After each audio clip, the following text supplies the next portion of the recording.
Yes, tubahaye ikaze abakunzi bakadasohoka ba Kigali Real News. Ni updates aho imirwano ikomeye kandi ikomeje kubera ku butaka bwa Repubulika Iharanira Demokarasi ya Kongo. Magingo ya imirwano irakomeye kandi irakomeje muri ibi bice bigiye bitandukanye muri groupement ya Rubereki. Aha ni muri teritwari ya Warikare, ni naho imirwano ikomereje. Aha ni muri Kivu y'Amajyaruguru, aho imirwano ubona yuko ihoro rya FC rikomeje gahunda yo kwavansa urugamba berekeza i Warikare mu town. Mu nkunde rero tuze turebe page ikomeye y'urupapuro rw'amakuru ibiri kubera ku butaka bwa Repubulika ya Demokarasi ya Kongo, ndetse umenye byimbitse bikomeje kugenda bivugwa n'ibikomeje kugenda bigaragara nyuma yuko bamwe mu bayobozi bakuru ba gisirikare mu gihugu cy'u Rwanda bafatiwe ibihano. Ibabona ko ibintu byateye zagari. Kinshasa bari kubyina intsinzi, bari kunywa amayoga. Ni mu gihe no i Bujumbura bakomeje kunywa amayoga bitewe n'ibihano Leta Zunze Ubumwe za Amerika zafatiye abasirikare bakuru b'igihugu cy'u Rwanda. Ni mu nkunde rero tuze turebe akantu ku kandi ku murongo wa telefone turi bwakira umuroko w'infoma atubwira uko situation ihagaze.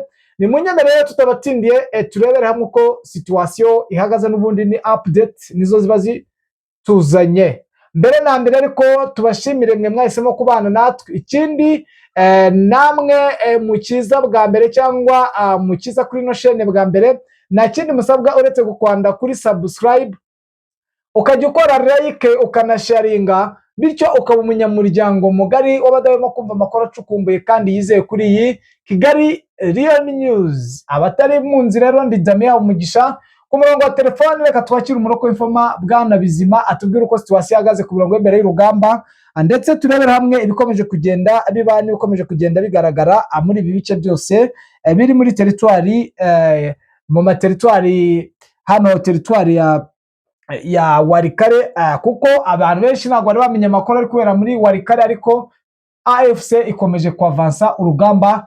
Aya ni amakuru mba nahawe n'aba undercovers banjye baba bari ku murongo w'imbere y'urugamba. Ni mu nkunde rero twakire Bwana Bizima. Bwana Bizima, wongeye kwirirwa? Iriwe neza. Igicamunsi cyiza? Yego kuri twese. Byifashe bite, bihagaze bite magingo aya?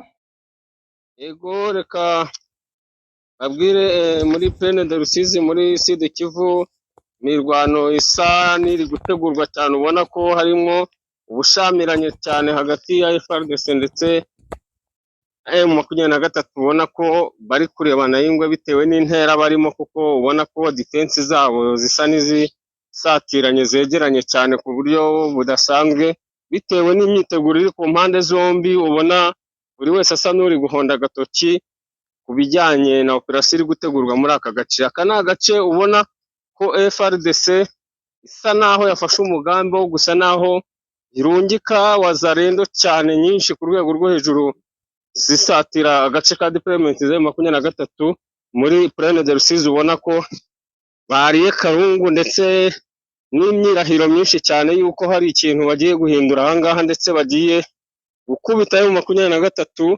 bakayambutsa rwose Urusizi bakayigeza mu Rwanda, ndetse ubona ko ariyo mvugo yabo ndetse ariyo misiyo yabo basa naho bafite. Rero M23 mu minsi itambutse aha ni agace yari imaze igihe ifite imyiteguro, kandi hari amabwiriza muri Sud Kivu kuri M23 yuko umusirikare wese ahari, ayo ni amabwiriza yatanzwe n'ubuyobozi bwa M23 muri kano gace, ko buri wari wese agomba guhagarara bwuma akitegura. Hari nk'abantu bari kwitegura imirwano, ubona ko ari operation nshyashya bafite zidasanzwe muri iki gice cya Uvira ndetse no mu nkengero zaho. Rero iyi wazarendo urabona ko isa naho yahawe misiyo bushyashya, kuko muri kano gace ka Sud Kivu urabizi neza ko wazarendo yari isa naho itari ikiboneka cyane mu operasiyo zabahabwa, bajyaga bayiheza, kandi uzi ko imaze iminsi itumvikana n'iyi coalition yose, hari n'igihe bajyaga barasana. Rero igarutse neza cyane n'ibikoresho bishya n'imodoka nshya bari kwifashisha. ubona ko bahawe morale kugira ngo babashe guhangana n'ibi bitero bigiri kwitegurwa muri Plaine de Rusizi, bijyanye nuko M23 ihafite defense nyinshi zikomeye kandi maze kubaka, zifite ibikoresho ndetse n'ingabo nyinshi. Iki rero ni ikintu ubona ko twiteze ku isaha n'isaha hano turi bwakire imbunda z'amoko yose zivuga bitewe n'imirwano iri bubere hano, kuko ubona ko ari ikintu cyateguwe ku mpande zose kandi gisa naho kimaze iminsi. Yes, mbere yuko ukomeza ku yandi ma axe, reka atubwire abakunzi bacu ko imirwano ikomeye iri kubera muri ibi bice n'ubundi bya Kibati muri groupement ya Rubereke, ni muri teritwari ya Warikare muri Kivu y'Amajyaruguru. Iyi mirwano irahuza abarwanyi n'ubundi ba AFC M23 n'ingabo za Repubulika ya Demokarasi ya Kongo FARDC zishyigikiwe n'inyeshyamba z'abawazalendo FDLR ndetse n'indi mitwe. Rwabuze gica rero imirwano irakomeye kandi irakomeje. Ni mu gihe kandi leta ya Repubulika ya Demokarasi ya Kongo iri kubyina ku rwego rwo hejuru, haba ku bayobozi ndetse na bamwe bashyigikiye ihuriro rya FARDC ndetse n'igihugu cy'u Burundi. Bamwe mu banyepolitike bashyigikiye ko ingabo z'u Burundi ziguma muri Repubulika ya Demokarasi ya Kongo bitewe n'ibihano u Rwanda rwafatiwe ku basirikare bayo bane. Ariko magingo ya kwitangazo wenda abagiye basohora, u Rwanda rwagiye rutangaza ko ibihano bya Leta Zunze Ubumwe za Amerika ku ngabo zabo mu basirikare bakuru bagera muri 4 ba RDF bireba uruhande rumwe gusa, bitewe n'uko abarenze ku gahenge ndetse n'abarenze ku masezerano atari iri huriro rya M23 cyangwa igihugu cy'u Rwanda. Gusa iri tangazo ry'u Rwanda ryo ryasohowe rivuga ko Leta ya Repubulika ya Demokarasi ya Kongo ikomeje kurenga ku masezerano y'agahenge ndetse igakomeza kwica abaturage benshi binyuze mu bitero bya drone ndetse n'ibyo ku butaka bikomeje kugabwa n'ingabo z'iyi leta FARDC n'indi mitwe ifatanya nazo irimo FDLR, abacanshuro n'abawazalendo. U Rwanda kandi rwamaze kuvuga ko kurinda igihugu ari ishema ingabo z'u Rwanda, ubwo ni RDF bahorana.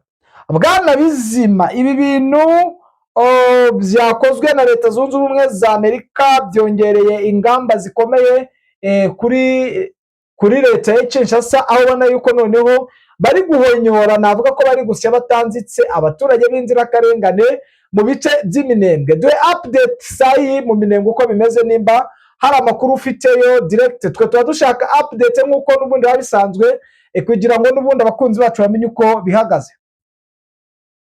Ego, update zo mu minembwe ntago zabura kuko aka ni agace gahoramo imirwano, kandi ubona ko buri impande zose biba bitoroshye.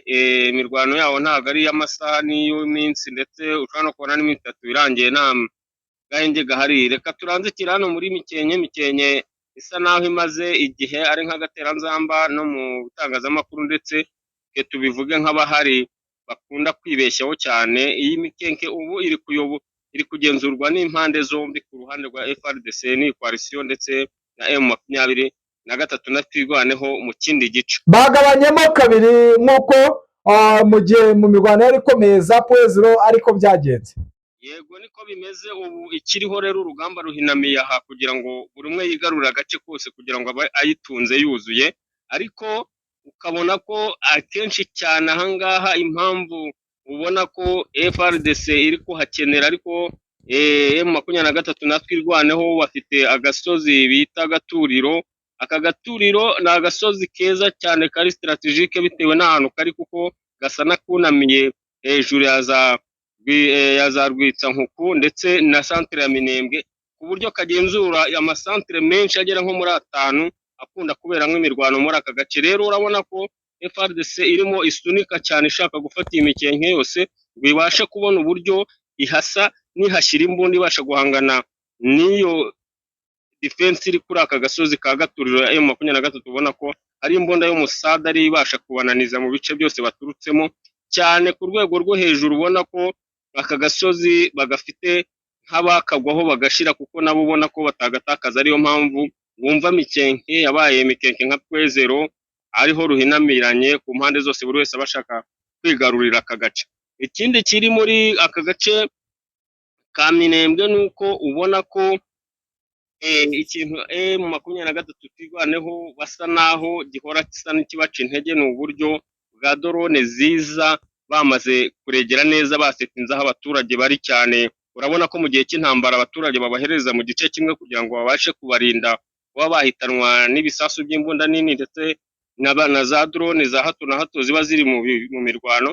Rero bafite style y'ukuza bakerekeza drone muri ka gace kasa n'akahungiye nk'abaturage kugira ngo babashe gusa naho bababaza izi ngabo bahora barasa neza bakabona ntizitimbuka muri utu duce zigenzura. Rero iki ni igikorwa kibi cyane ubona ko ariyo mpamvu gisa naho cyakoze mu mutwe M23 komanda bose bo ku rwego rwo hejuru bagatanga amabwiriza avuga ko basirikare bose muri utu duce baba standby ishoboka ku rwego rwo hejuru. Ubona ko hari ikintu kiri buze gukorwa gishya kidasanzwe bitewe no kurambirwa ibi bitero bya drone biza kwibasira abaturage muri utu duce, bo bakabona ko bashobora kuba babiterwa n'uko iyi coalition yose isa naho yegereye ino mihana kandi ubona ko ikontorora neza ikamenya agace abaturage baherereyemo bidasabye drone cyangwa ikindi gikoresho icyo ari cyo cyose cy'ikoranabuhanga, ahubwo bo babibonesha amaso kuko bahegereye cyane. Yes, Bwana Bizima, nta handi hari imirwano kugeza ubu? Imirwano iri mu gace ka Masisi, muri aka gace ka Muheto na Bushihe. Ubona ko M23 n'ubundi iri gukubita itababarira aka gace. Urabizi neza ko iriya coalition ya FDLR Wazalendo ndetse n'abasirikare ba FARDC bakigaruriye ku munsi w'ejo, aribwo abaturage baho bari bafite agahinda kenshi cyane bavuga bati bigaruriye izi nce bari kwerekeza mu bindi bice byerekeza za Mweso naho bita za Nyamitabo, kandi n'uduce dutuwe cyane n'abaturage b'aborozi ndetse ari nabo bahigwa cyane nk'uko ubona igice cya Minembwe babashaka kurimbura abaturage baho bavuga ururimi rw'ikinyarwanda.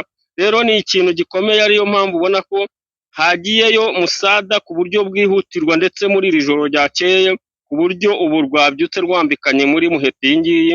Kandi ikiriho ni uko FARDC Wazalendo barimo basahura inka berekera bahunga bava muri aka gace, kuko ubona ko M23 nayo isa naho yabakubiseho igitero cyaka umuriro bitewe n'umujinya bajyanyeho mwinshi bitewe n'uko uburyo babangamiye abaturage ku munsi w'ejo.